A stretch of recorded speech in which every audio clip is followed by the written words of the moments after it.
Olá pessoal, eu vou tentar gravar esse vídeo numa tacada só, porque eu não tenho muito tempo, inclusive eu estou um pouco ausente aqui de alguns vídeos gravados pessoalmente aqui, porque é isso, né? A vida vai ganhando preeminência, a gente não vai conseguindo realizar todos os projetos que a gente quer, mas eu sinto que eu estou devendo um pouquinho algumas coisas e eu acho que essa talvez seja a primeira para o melhor andamento, vamos dizer assim, da nossa conversa aqui. Então, bem-vindos ao Psicanálise Não Monogamia, o seu drop semanal de informes sobre essas duas disciplinas, né? Essas duas áreas que eu pretendo colocar em diálogo. O que eu quero dizer nesse vídeo aqui, né? Eu não achei que esse vídeo fosse ser necessário, até porque eu acho que para quem está acompanhando esse canal já faz um tempo, ele talvez seja um pouco redundante, mas eu acho que ele é importante para colocar algumas coisas em ordem e talvez abrir alguns outros caminhos de conversas que a gente vai eventualmente ter aqui. O que eu quero dizer aqui? Por que a relação aberta ou as relações abertas não são não monogâmicas? Vamos lá. O que eu pensei a princípio, né? Eu tive uma... Primeiro que eu ouvi, né, a minha participação no Psicanálise de Boteco, do Ale e do Fê, e eu acho, inclusive, assim, um episódio super importante para quem quiser ter uma apresentação um pouco mais... acho que um pouco mais bacana, um pouco menos científica, um pouco menos crítica desse tema, mas ele deixou uma pulga atrás da minha orelha, né? Porque, assim, eu acho que o link vai estar na descrição desse vídeo, então quem quiser ouvir, quem não ouviu ainda, vai lá e escuta. Inclusive, prestigie o podcast dos caras, que é muito legal. Todos os temas, assim, que eles apresentam de uma forma muito leve, muito divertida, e ao mesmo tempo muito séria e rigorosa. Enfim, o ponto que me chamou a atenção foi o seguinte, porque no primeiro áudio que eles reproduzem quando eu falo, eu acho que eu tento especificar um pouquinho da ideia que eu tenho desenvolvido, né, tipo, de relacionar a psicanálise à não monogamia. E logo em seguida, eu acho que o Ale, ele responde, eu vou ser um pouquinho sucinto aqui, mas não é exatamente assim que aconteceu a coisa, mas eu achei muito curiosa. Que o Ale responde que tudo deve passar, tudo na verdade se baseia no acordo do casal. Então, esse é um ponto importante, né? Eu acho que talvez seja o central do porquê que a gente deve fazer essa diferenciação entre não monogamia e relação aberta. Porque é o seguinte, né? Quando eu digo sobre não monogamia, como eu tenho feito nesse canal já aqui há algum tempo, eu tenho dito de uma proposta crítica, né, e que eu acho que é radical, ou tem que ser radical pelo menos para se sustentar, enquanto não monogamia, que é a crítica à ideia, à centralidade, à célula casal, né, que é, na verdade, a forma com que a gente organiza historicamente aqui no Ocidente a reprodução da nossa sociedade, né. Eu vou, inclusive, fazer um vídeo específico, muito em breve, sobre o que é o casal e qual que, inclusive, é a relação da psicanálise com essa sustentação estrutural da sociedade, né? Da sociedade ocidental, burguesa, etc, etc, etc.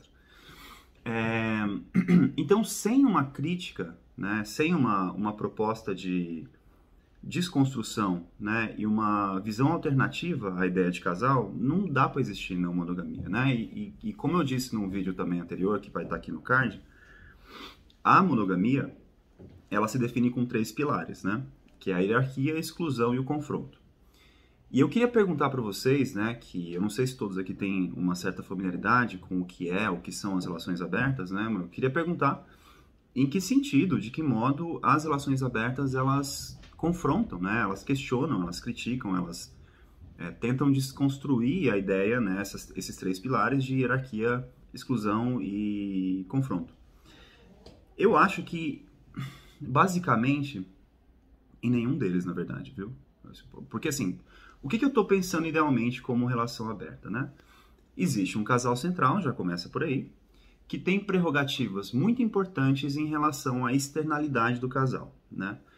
Por isso que eu chamo de célula casal, né? Porque o casal, ele é organizado como uma identidade. E isso tem impactos muito importantes sobre os sujeitos que estão almejando essa relação ou que estão nessa relação do casal. O que eu quero dizer com isso, né?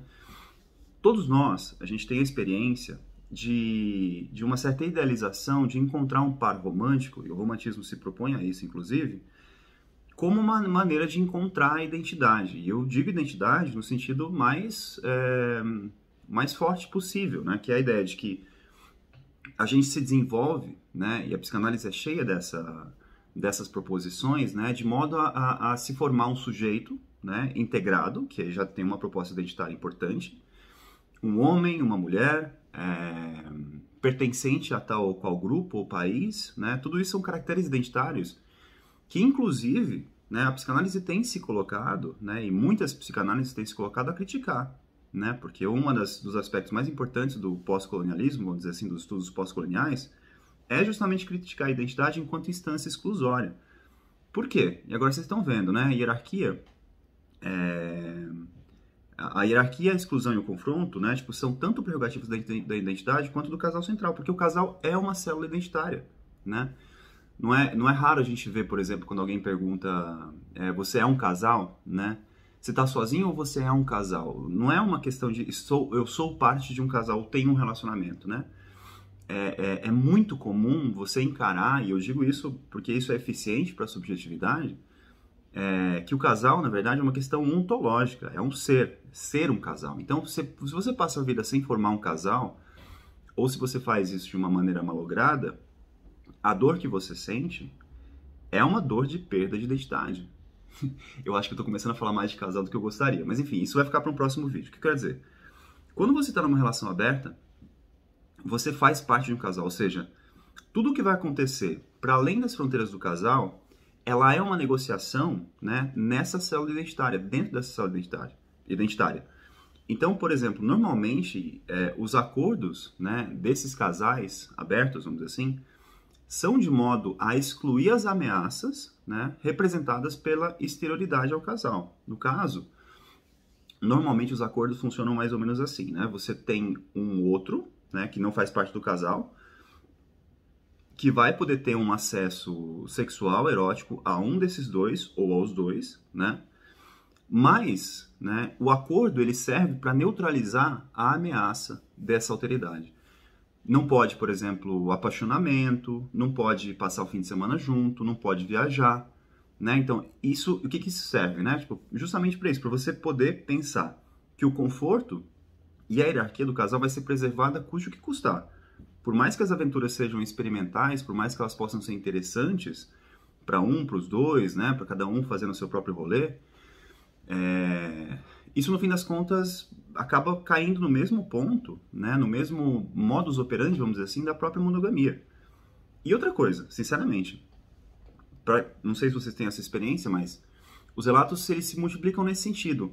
A sexualidade, né? O trânsito erótico com outras pessoas, ele é permitido, né? Tipo, normalmente. Só que o enlace amoroso, romântico, vamos dizer assim, não é uma palavra que eu gostaria de usar, mas vamos lá, ele geralmente é proscrito, ele geralmente é impedido, não pode, né? Porque a coisa, né, a hierarquia, ela incide justamente sobre a idealização romântica que está, na verdade, que é exclusiva ao casal central, né? Então os acordos eles funcionam dessa maneira, para evitar perturbação, né? Porque a perturbação pode ser tão ruim para a identidade do casal quanto o não estar em casal, né?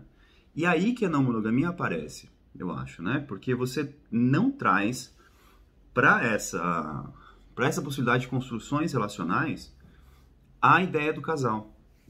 Então, a relação aberta nunca pode ser não monogamia no sentido de que ela já traz um princípio exclusório, né, do que é a possibilidade autoritária, né, a possibilidade de encontros e invenções de possibilidades relacionais que está incluída na não monogamia, né? E outras coisas que eu acho que são muito mais importantes do ponto de vista ético, que é o seguinte, quando você, por exemplo, isso é uma narrativa também bastante comum, não sei se vocês têm esse registro, mas quando o casal central sente qualquer tipo de perturbação, né, na sua constituição, por exemplo, um dos pares se apaixonou por alguma outra pessoa, né, geralmente existe o botão do pânico, e o botão do pânico significa fechar a relação.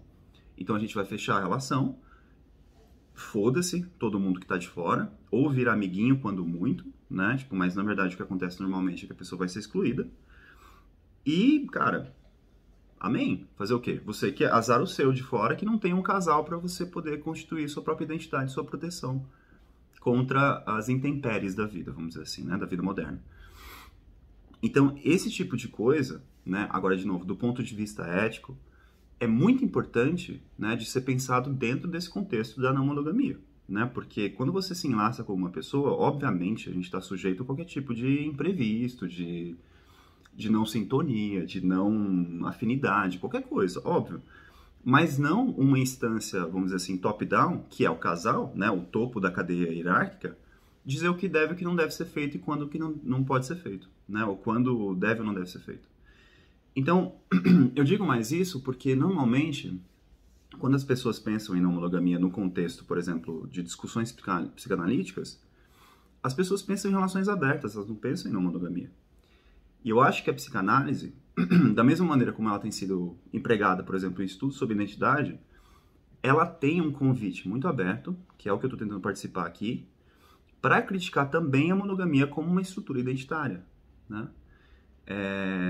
Esse é o ponto, né? Então, assim, é muito curioso como as pessoas geralmente associam práticas não conformistas, vamos dizer assim, com o que é o ideal romântico fechadinho, né? Casalzinho, que não pode ter algum trânsito, né? Tipo, algum tipo de visitação, vamos dizer assim, erótica, como se fosse na monogamia, não é? E assim, sinceramente, uma provocação para vocês. Eu acho que assim, a monogamia, historicamente, ela é um acordo não entre duas pessoas, ela é um acordo entre três pessoas, né? Que é o marido, a mulher e a amante, né? Normalmente, inclusive, com o gênero já marcado. Tipo, a infidelidade é tão parte da monogamia quanto a própria ideia do casal, né? E isso eu vou deixar também uma provocação para a gente poder conversar depois, mas talvez a única coisa que eu concedo, né? Eu, do ponto de vista pessoal, concederia a relação aberta como algo interessante, radical, é o quanto ela pode ser perturbadora para a constituição do homem, né, enquanto gênero. Porque se você acorda, né, que a mulher pode ter relações sexuais com outros homens, o que normalmente também não acontece, porque nas relações abertas que circulam por aí, que são vergonhosas, inclusive do ponto de vista ético, de novo, imoral, etc, etc., é que a mulher pode ter, geralmente a mulher bissexual, pode ter relações com outras mulheres, ou trazem mulheres para a relação do casal central, o casal heterossexual, e essas relações